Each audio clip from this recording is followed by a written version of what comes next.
Vi kommer att titta på videon och försöka hitta olika prepositioner och partikelverb.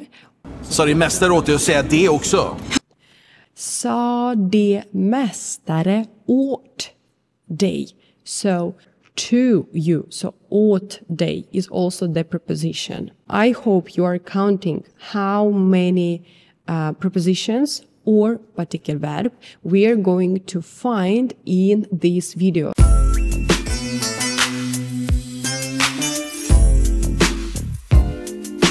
Tjena, det är mig, podcasterska Katarina på Måsmar-kanalen, och jag vet att vi har tittat på någon video för lång sen, men idag är det dagen för att göra det. Men vi kommer att titta på videon och försöka hitta olika prepositioner och partikelverb, om såklart vi kommer att hitta den. Men jag skulle tillägga bara en sak till. Att den bästa sätt för att lära sig partikelverb eller prepositioner eller andra delar av språket är att titta på något eller lyssna på något i svenska.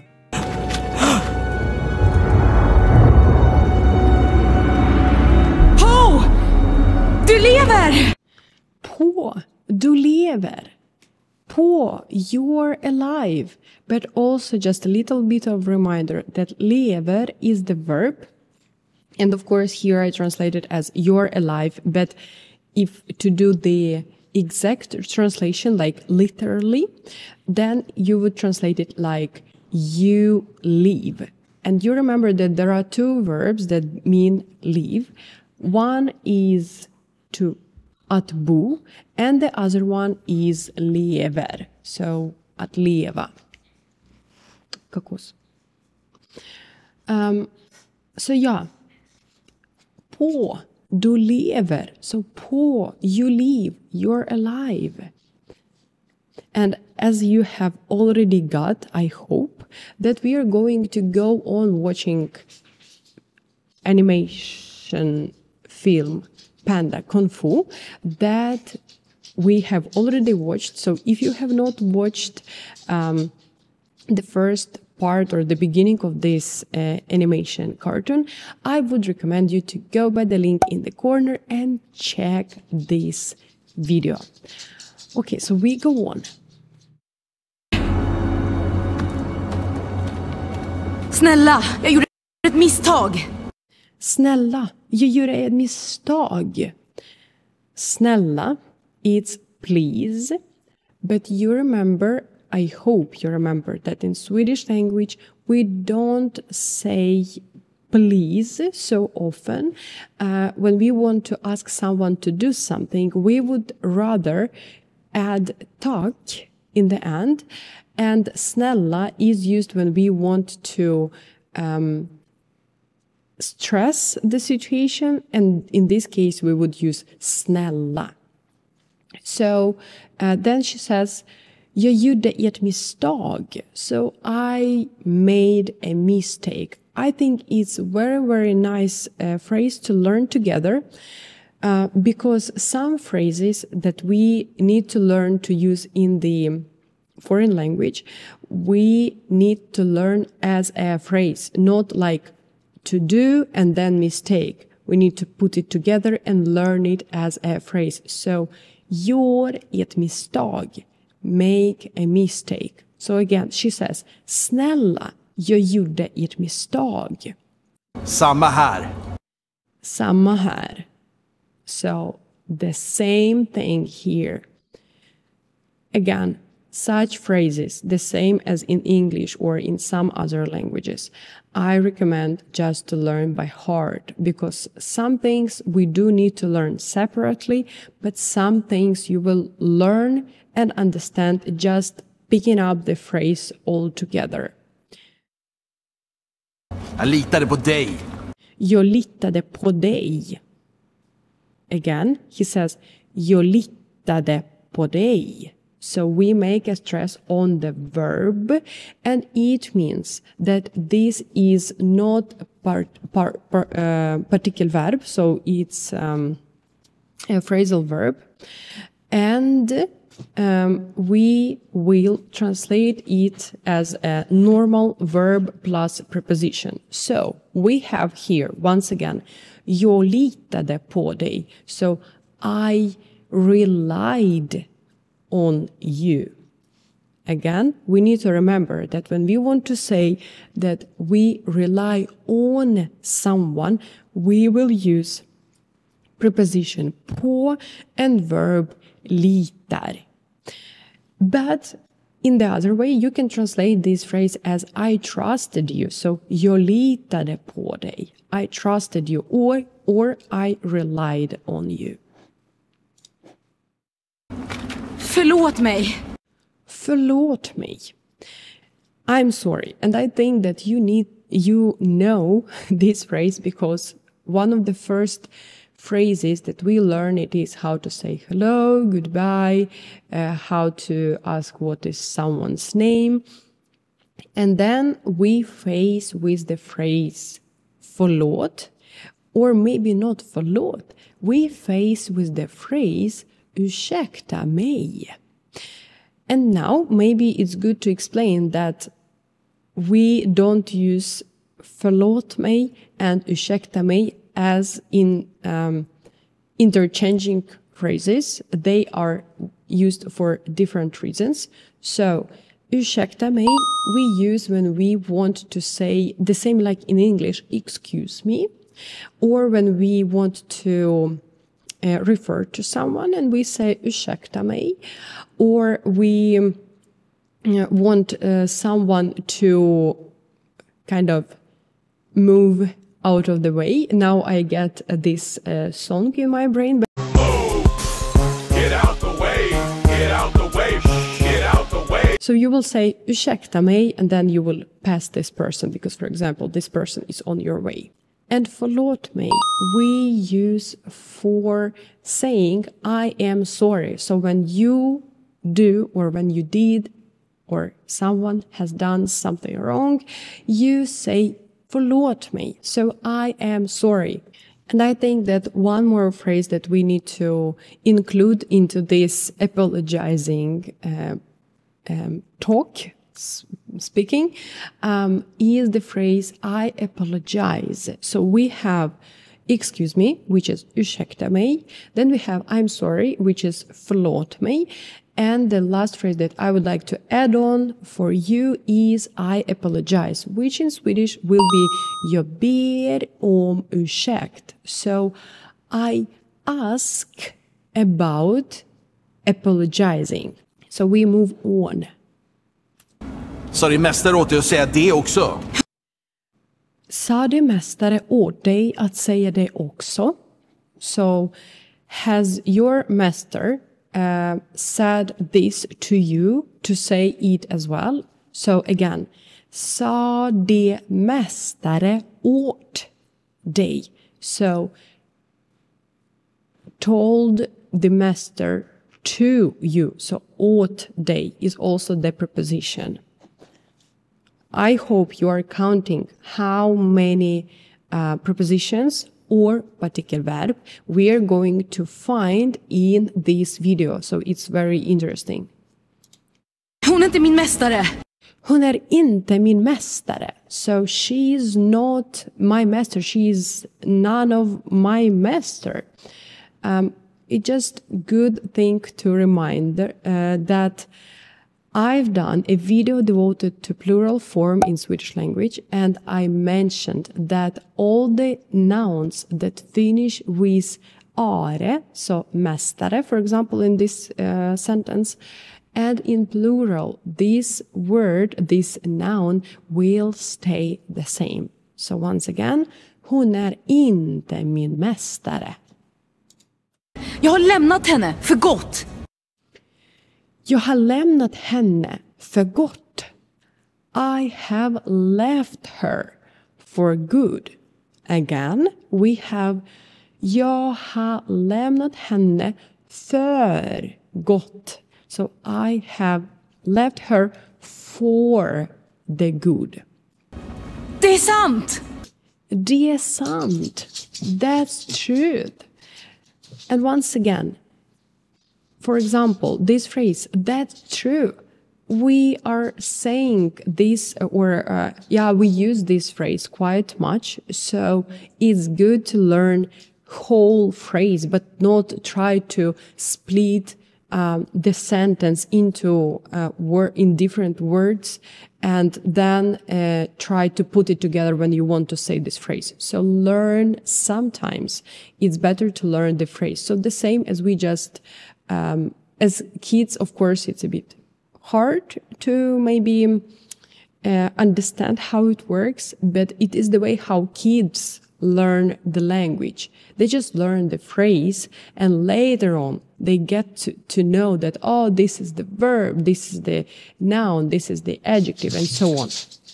So once again, det är sant. So that's true. So that's the truth. Jag hade fel om precis allting. Jag hade fel om precis allting. So I was wrong about just everything. So let's look closer at this phrase. Jag hade fel om precis allting. So I was wrong about. It's just the good phrase. Of course, om is not preposition. It is the conjunction. But we take this phrase home. Hade fel om. I was wrong about, or to be wrong about. Har fel om. And once again, let's repeat what she was saying. Jag hade fel om precis allting. And of course, I would like to replay the video for you so you hear how she sounds in Swedish. But YouTube is going to block this video. So förlåt, but you're going to hear only one thing that she says, and I will try to repeat a couple times for you to get the grip of the phrase. So we go on. Vad håller du på med? Vad håller du på med? I hope you have heard that he and I said or made a stress on på med. Vad håller du på med? So it means that we have particle verb, where på med is particle and håller is the verb. And altogether, this phrase is working as particle verb. So just a little reminder, if you don't know what is the particle verb. So this is the verb that has preposition, but it is called particle, which changes the meaning of the verb. So we have håller, which is the normal verb that is translated as keep or hold in basic meanings. And then we have på, which is on, and med or me, which is with. So we have two prepositions and one verb. And if we put together these three words, håller du på med will be translated as what are you doing? So there is nothing about keeping or holding. So once again, vad håller du på med? So what are you doing? Jag stoppar dig! Jag stoppar dig. So I stop you. I'm stopping you. Once again, you see that I like that in Swedish language we do have some kind of present continuous, but it is not created like in English language. But anyway, when we see that the hero is pushing against the panda, we anyway say jag stoppar dig. But in English we would translate it as I'm stopping you. So just a reminder about that. Ur vägen igen. Ur vägen igen. Out of my way again. So we have here ur, which is out of, and it is the preposition of the place. And it sounds as a very, very nice phrase. Ur vägen igen. Ur vägen igen. So out of my way. Nej! Flytta dig! Vill att jag flyttar mig? He says, flytta dig. So get out of my way. So move yourself. And pay attention that he says flytta, which is imperative form of the verb flyttar. And as you can see that we can use the verb flyttar not only when we are talking about moving objects, for example, in the flat, on the table, or whenever, but also we can use this word when we mean moving from the flat, so just the same like in English, or when we are meaning, as here, get out of somebody's way. And once again, flytta dig. So get out of my way. And later on she says, vill du att jag flyttar mig? So do you want me to move away? And here I want you to pay attention to this structure, because in English we would say, you want me to move. In Swedish we say in a different way. We say, vill du att jag flyttar mig? So, do you want so I move myself? So, also good thing to remember that it will be wrong if we say different way in Swedish. So we need to say the way how Swedish people do. So, vill du att jag flyttar mig? Flytta mig! Okay, and then she says, kind of, then flytta mig. So if you want me to move, then move me. So, vill du att jag flyttar mig? Då flytta mig. So then move me. And again, she says in imperative form because she is giving the order. And just in case you have a little bit of mess with different forms of verb, I highly recommend you this video, because there I discuss what is the difference between different forms of verbs. And I also give you some tips about not using and not learning, but what you call it, like tips to understand how to learn these forms of verb and how they are formed. So just check this video and you will get a little bit closer and get a better grip on the verb information in Swedish language. So we go on. Först förråder du mig och nu vill du slåss mot mig. Först förråder du mig och nu vill du slåss mot mig. So först förråder du mig. So first you betray me. Förråder, betray.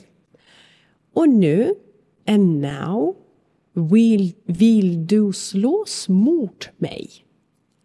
As you see, we have mot up here. So now, and now you want to fight kind of against me, if I can make it easier for you, because we cannot just say slås and then what do you call it? Pronoun. So we need to use mot. So once again, he says, först förrådde du mig och nu vill du slås mot mig. I hope you're counting how many preposition we are having. Varför gör du så här? Varför gör du så här? Varför gör du så här? So why are you doing this?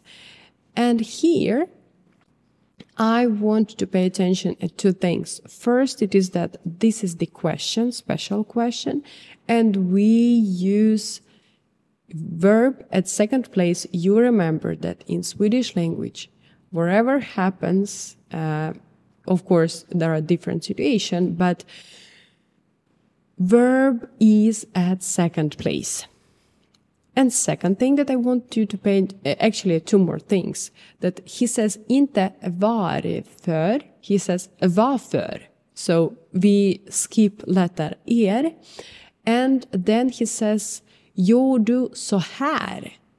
Also good phrase to take home and learn this phrase. So jag gör så här. So I do this way, if I can say so. I do this. And once again he said, varför gör du så här? Varför gör du så här? För att hindra att du ska bli dödad! För att hindra att du ska bli dödad. För att hindra att du ska bli dödad. To stop you from being or getting or becoming killed. Here, I also want to stop and have a little bit of discussion, because in Swedish language, there are actually three verbs that make MS with this getting or becoming or being. So in Swedish language, there are three verbs that create MS. Är, so vara, blir or bli, and förblir or förbli. So är, we use when we say that something is in some state or something is someone. If I want to say that someone is alive and will get killed, for example, like we have in this case, then we will use blir, because blir is used when we talk about changing of the state that has not been like this before. And third verb is förbli, which is translated as to stay. For example, as in sentence, I want to stay forever young. And in Swedish, I would say jag vill förbli, so to stay, ung för alltid. I think all of us want to stay forever young, eller hur? Okay, so we repeat once again. För att hindra att du ska bli dödad. Varför bryr du dig om jag blir dödad eller inte? Varför bryr du dig om jag blir dödad eller inte? So, once again. Varför bryr du dig om jag blir dödad eller inte? So why do you care if I get killed or not? And very, very nice phrase that all must learn is bryr sig om. Or maybe om we don't need, but bryr sig. So bryr sig, it is to care, in all of this meaning. So if you want to say that I don't care, you say jag bryr mig inte. Jag bryr mig inte. So once again he says, varför bryr du dig om jag blir dödad eller inte?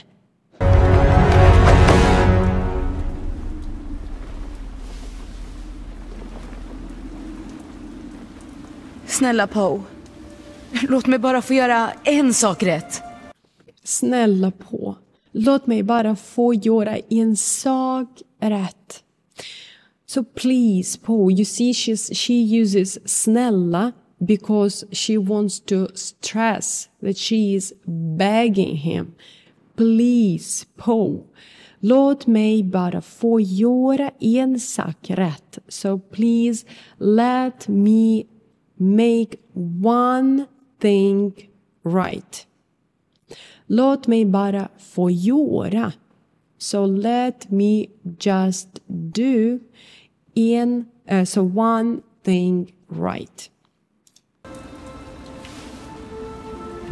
Du är inte den enda som har gjort dåliga val på sistone. Du är inte den enda som har gjort dåliga val på sistone. Du är inte den enda som har gjort dåliga val på sistone. So you're not the only one who has made bad choices lately. We have here på sistone. Again, the phrase with preposition, which is very, very nice to learn, and it will be translated as lately. På sistone, lately. Then, phrase that I want you to learn is den enda. So, the only one, den enda. And once again, du är inte den enda som har gjort dåliga val på sistone. And of course, if you don't know the word ett val, then I would learn it by heart. Du tänker fullfölja det här, eller hur? Du tänker förfölja det här, eller hur? Du tänker fullfölja det här, eller hur? So, do you think? But I want to remind you that when in Swedish language, we hear word tänker, and we don't see att. After this word, it will mean future. So we will translate this phrase into English using the phrase is going to. So, du tänker förfölja will be translated as you're gonna go through with this, or you're going to fulfill this. So let's read once again. Du tänker fullfölja det här, eller hur? And I want to remind you one more thing, that this phrase, eller hur, can be translated as right, don't you, isn't it? So this phrase is used quite in, I think, in all cases that you want. So just good to remember. Okay, so we move on. Så är det. Så är det. Again, that's right. Nice phrase to learn. Så är det. That's right. And once again, as you see, when I said it, I said, så är det. So I cut down in the end of är and t in the end of det. So it is that thing that we need to learn when we are listening to my videos or whomever videos you watch to you watch and you need to hear how they talk. Yeah, they're talking fast, but these kind of things will be quite crucial for your perception, your comprehension of the language. So, så är det. That's right. Så är det. Och det finns inget jag kan göra för att stoppa dig. Tyvärr. Och det finns inget jag kan göra för att stoppa dig. And there are like nothing that I can do to stop you. And let's look at the structure once again. Och det finns inget jag kan göra för att stoppa dig. So It is actually the same like in English language. After och, we have direct word order, which is very, very good. Then we say there is, det finns. Then we say inget. You remember that if we want to say nothing, we say inget. If we say no one, we say ingen. And then we just say the same like in English. And there is nothing I can do to stop you. Och det finns inget jag kan göra för att stoppa dig. Pay attention that we put anything between kan and göra, because kan is a hjälpverb or modal verb. And then we put göra, which is the verb in infinitive form. After kan göra, we use för att, which is the same like in English too. And för att stoppa, of course, after för att, we will use infinitive form. So once again, och det finns inget jag kan göra för att stoppa dig. Tyvärr inte. And he said, tyvärr inte. Again, this phrase is so popular because the word tyvärr, I think people that haven't even started learning in Swedish, they have heard this word quite often. For example, when you are at the shop and you have found things that you like, and they will say, tyvärr. So the first thing that they will say unfortunately, tyvärr, unfortunately. Du kan inte vinna. Det vet du. Du kan inte vinna.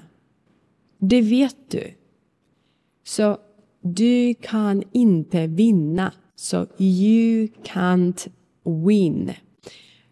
And for this verb, vinna, I love Swedish so much. But I still hate Swedish language for such tricky verbs as simma and svimma, because to swim is simma. Because if you say svimma, you're telling that you're not swimming, but you're losing your consciousness. So please remember, if you face with such words that are very similar to English language and you are not sure, or you know that these words, these verbs are tricky, learn them and use them correctly. So once again, du kan inte vinna. You can't win. Det vet du. So you know that. Du har förmodligen rätt. Du har förmodligen rätt. You are probably right. What a nice word. Förmodligen. Förmodligen. Förmodligen. Förmodligen. So you are probably right. I recommend you to learn this word förmodligen. It's quite often when we need to use this word probably. So now you know that förmodligen is probably.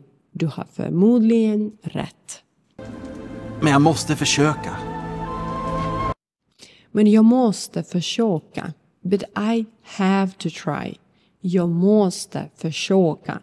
By the way, I don't know why, but the word försöka is also one of the trickiest words because first, a lot of people still have problem with learning this word, and second, they mix this word with förstår. So försöker is to try and förstår is to understand. And actually the word förstår is very easy to learn because when you don't understand someone, you say, Jag förstår inte. So they are easy to know, to remember this word. So once again, men jag måste försöka. So once again, he says måste, and then he says infinitive. But here, I have a quiz question to you, which probably you will answer me. Do you know, in case he says that I don't have to try, how would you say that in Swedish language? I'm going to answer in 3 seconds, but just I need to give you the time to think. So in Swedish language, you will not say jag måste inte försöka, but you will say jag behöver inte försöka. And about these and different things, I am talking at the point when I do grammar exercises together with you. So there is a video devoted to modal verbs in this corner. So please go by the link and check differences of using different verb or modal verbs in Swedish language. Ta dig så långt härifrån som ni kan. Ta dig så långt härifrån som ni kan. Ta dig så långt härifrån som du kan. So he says that keep you as far away from here as you can. So here I want you to pay attention to actually a couple things. First, we have a preposition, which is härifrån. And in English, we have two different words. We have from here. In Swedish, we have one word, härifrån. Then I want you to pay attention to the construction. I would call it like this. Så långt som du kan. So we use så långt, we use så, then we put adverb, which is adverb, then we put som, and then we use rak, the direct word order. So ta dig så långt härifrån som ni kan, som du kan. So let's read once again. Ta dig så långt härifrån som du kan. Oh! Vi skulle aldrig ha låtit honom komma hit! Vi skulle aldrig ha låtit honom komma hit. We should never ever have let him come here. And here I want you to pay attention to two things. So first he says, vi skulle aldrig ha låtit honom. And we will translate here skulle not as would but as should, because ska can be used in the meaning, of course, for future tenses, but also as a modal verb and translated as should, or of course would, but here we will say as should or must. So as I have already said, that if you have a gap in the frame of modal verbs, go check the video that I have just informed you about. So, and one more thing that I want you to see, it is that the same like in English, we have the phrase, we should never have let him come here. So we say let him come. And in Swedish language, you will say the same.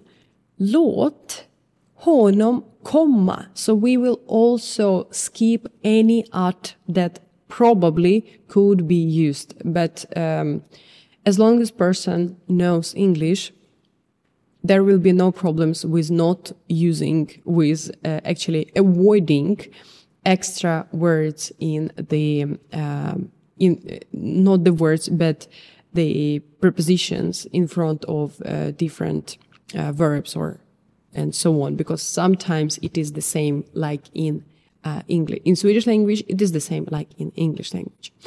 So, okay, we go on. Såna urusla fäder. Ni Vi är såna urusla fäder. So, we are such terrible fathers. Vi är såna urusla fäder. We are so terrible fathers. Såna, such.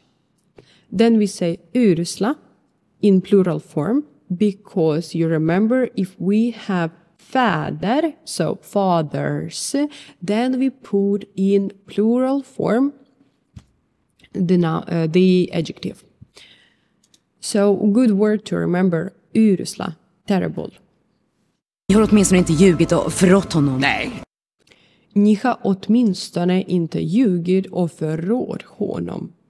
So you at least haven't lied and betrayed him. So let's have a closer look. Ni, she is using because she's talking to two fathers. I like it so much in this cartoon that he has his biological father, which is Panda, of course, and then the father Goose, which has brought him up. And then we have this such a nice word, åtminstone, so at least, which is satsadverb, and we put satsadverb after verb. The same like inte or alltid or aldrig and so on. So let's go on. Det stämmer. Nej, det stämmer. No, that's true. So, det stämmer. What a nice phrase. So, also take it home, learn it, and use it in your everyday practice of Swedish language or Swedish practice. Du är värre. Du är värre. So, you're worse than that. But here I need to do a little bit of come out, maybe, because in Swedish language, there are two words that will mean worse. So we have värre and sämre. So if we have something already negative, for example, disaster or the friend that is bad, then we will use värre. So it means that it will never get better and it will get only worse. So that's why we will use värre. But sämre is used for something that has potential to be good, or for example, when we are talking about the weather or about the person. But I think that here they used värre because the friend betrayed Paul and he was like very, very bad friend. So that's why they know nothing about this person and they say, okay, you're worse than that because you will never ever get better. So, okay, we go on. Jag är en urusel vän.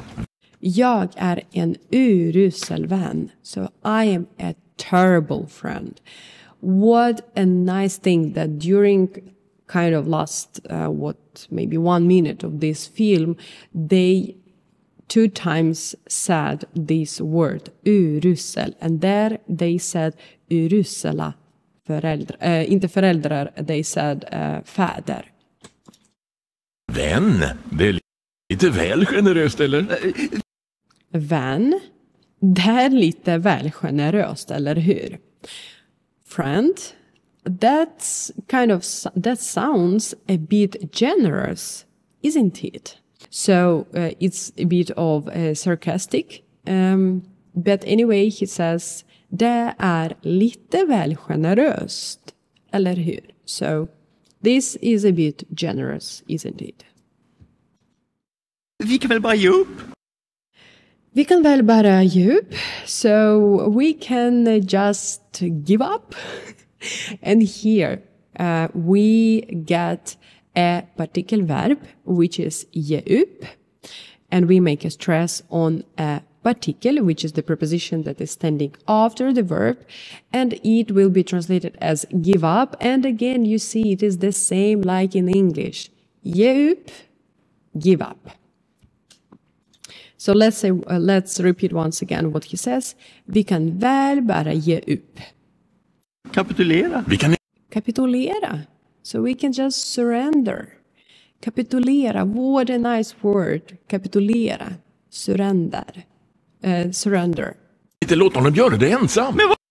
Vi kan inte låta honom göra det ensam. So we can't let him do it alone. Once again, vi kan inte låta honom göra det ensam. Pay attention. Do it alone or on, by yourself. Maybe not by yourself, but do it, do it alone. So, göra det ensam. And also when we're telling about that some person is alone, we also say ensam. By the way, there is the word which means the person that is always alone, and this person is totally okay with that, which is linked to the animal, and it sounds as ensam varg. So, alone wolf, if I can say so. Vad kan vi göra? Vad kan vi göra? But what can we do? Men vad kan vi göra? You see, again, it's a lot of modal verbs here, and we can train them just by watching and analyzing. That's why I do these videos, to show you how you can work with different videos or anything you are watching. Det är bara vi tre mot en hel armé! Det är bara vi tre mot en hel armé. So it's just 3 of us against an army. Det är bara vi tre mot. You see, again, we have a preposition, which is translated as against. And what else we can take from here? It's just 3 of us. In Swedish, we will say det är bara vi tre. So, vi tre, if I can say so. Det är bara vi tre. Ja, vi får väl skaffa oss en egen armé då. Ja, vi får väl skaffa oss en egen armé då. Well, then we'll have to get our own army then. Vi får väl skaffa oss en egen armé då. Så skaffa oss to create or get our own army. What a nice phrase. Skaffa oss en egen armé. Under den här videon hittade vi runt 40 prepositioner och partikelverb i totalt såklart. Och som du har redan förstått att den bästa sätt för att lära sig språket är att hitta eller plocka information från saker som är runt om dig. Och den sista sak som jag kommer att säga är att du vet mer än du tror. Det var mig, podcasterska Katarina på Måsmarkanalen. Vi hörs eller ses jättesnart.